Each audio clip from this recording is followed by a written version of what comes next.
안녕하십니까. 세상을 읽어주는 남자 이상훈입니다. 오늘은 인텔의 펩 겔싱어에 대해서 한 말씀 드리겠습니다. 이 참 요 같은 CEO입니다. 이 한편으로는 엔지니어이면서도 전략가입니다. 이 겔싱어가 인텔에 컴백한 게 지난해인 2021년 2월인데요. 이제 1년 2개월이 지났습니다. 그리고 인텔에 많은 변화가 있었습니다. 그게 옳은 방향이든 아니든 한 2, 3년 후면 판가름 날 것입니다. 역시 CEO는 결정하는 자리입니다. 인텔이 최근 1년만큼 많은 결정을 했던 적이 있을까 싶습니다. 이 밥스완이라는 재무통을 버리고 기술을 아는 엔지니어 출신인 겔싱어가 왔기 때문에 이 가능한 행보였을 것입니다. 그는 인텔이 팹리스로 전환하고 말 것이라는 한간의 예측을 깨고 계속 제조를 하기로 결정했습니다. 지금 7나노 이하 노드를 개발하기 위해서 절치부심입니다. 그러면서도 TSMC의 PC용 GPU인 알케미스트와 슈퍼컴퓨터용 GPU인 본캐베티오의 일부 모듈을 맡긴 데 이어서 심지어 자신의 목숨과도 같은 그 CPU도 맡겠다는 얘기가 정설로 받아들여지고 있습니다. 한편으로 인텔은 파운드리도 재진출했습니다. 그러다 보니 눈덩이처럼 투자 비용이 들어가고 있는데요.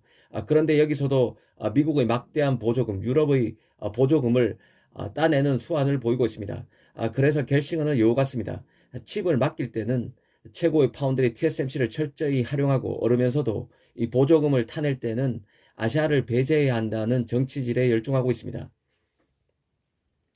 이 얘기를 꺼내는 것은 겔싱어의 전략이 참 노회하다는 생각 때문입니다. 천상 비즈니스맨인데요. 아시다시피 그는 최근 대만을 방문했습니다. 당연히 TSMC를 만났습니다. 대만 보도에 따르면 TSMC 생산 캐파를 확보하는 차원에서 다시 한번 확약을 받기 위해 애를 썼을 것입니다. 외신에서는 겔싱어가 TSMC의 7나노 이하 추가 생산 캐파를 잡고 또 랜칩 등을 공급받기 위해서 성숙 노드 확보에도 나섰다고 합니다. 일전에 모건 스탠리가 2024년 인텔 CPU 가운데 20에서 25%가 TSMC의 3나노급 노드에서 제작될 것이란 보고서를 냈다는 점을 소개해 드린 적이 있습니다. 인텔이 오는 2024년 2나노를 양산해 TSMC와 어깨를 나란히 하고 2025년에는 1.8나노 칩까지 만들어서 TSMC에 놓친 미세 공정 리더십을 갖고 오겠다고 밝혔다는 점에서 이런 보고서는 인텔 입장에서는 자존심이 상할 만한 것입니다. 하지만 한편으로 인텔과 TSMC의 밀착은 인텔 입장에서 보면 리스크를 낮추기 위한 전략적 행보입니다. 혹여 미세 공정 개발에 실패할 경우 그리고 성공하더라도 이 성공할 때까지 자신의 칩을 안전하게 맡아줄 파운드리로서 삼성이 아닌 TSMC를 납점했다는 생각입니다. 이 투자은행 노스랜드 캐피털의 거스 리처드 애널리스트 같은 경우도 인텔의 아웃소싱 전략이 TSMC의 5나노 및 3나노급 노드에서 잘 작동하게 된다면 2나노 노드에서도 TSMC와 협력할 가능성이 거의 100%라고 봤습니다. 그만큼 팹리스로서의 인텔, 파운드리로서의 TSMC 간 파트너십은 강해지고 있습니다.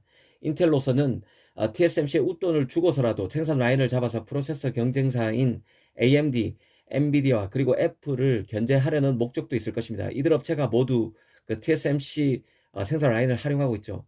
그런데 더 얄미운 것은 겔싱어의 정치인다운 행보인데요. 그는 유럽의 대대적인 팹 건설 계획을 밝히면서 보조금을 싹쓸이할 태세입니다. 독일 마그데부르크, 아일랜드, 이탈리아 등의 팹을 짓고 TSMC, 삼성의 동아시아에 맞서겠다고 출사표를 던진 것인데요.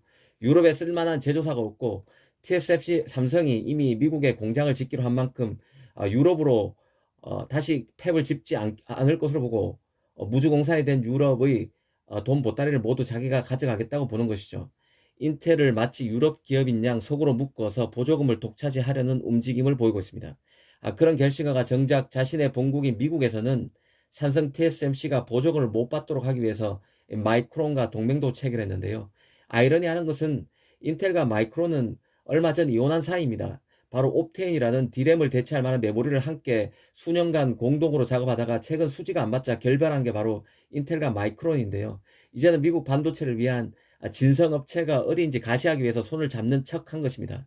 당연히 여기에는 520억 달러를 반도체 제조사에게 뿌리는 내용이 담긴 칩스 법안이 배경으로 자리하고 있습니다. 520달러가 순순히 성골격인 인텔과 마이크론에 가야지 육두품 수준인 삼성 TSMC로 흘러가서는 안 된다는 뜻이죠. 이 비즈니스는 냉정하고 국익도 냉정합니다. 자신에게 필요해야 내 편의 세상이죠. 결국 실력, 힘이 있어야 합니다. TSMC 창업자 장중모는 최근 겔싱어가 예의 없는 사람이라고 혹평한 적이 있는데요. 하지만 장중모는 한편으로 젊은 시절 겔싱어를 만나보고 반드시 성공할 것이라고 생각했다고 합니다. 그 어려운 개념을 쉽게 설명하는 것을 보고 일찌감치 뛰어난 인재라고 봤다는 것입니다. 이 TSMC든 삼성이든 이 팹리스로서 인텔은 최고의 고객이 될 수 있습니다. 인텔이 그 설사 미세공정 개발에 성공한다 해도 그 많은 인텔의 칩을 자체적으로 소화하기 어렵습니다. 결국 외부 파운드리에 의존할 수밖에 없습니다. 하지만 한편으로 인텔은 그 파운드리로서 경쟁자의 성장을 막기 위한 노력도 계속할 것입니다. 이런 인텔의 이중적인 행보를 갤싱을 통해서 알아야 할 것으로 보입니다. 감사합니다.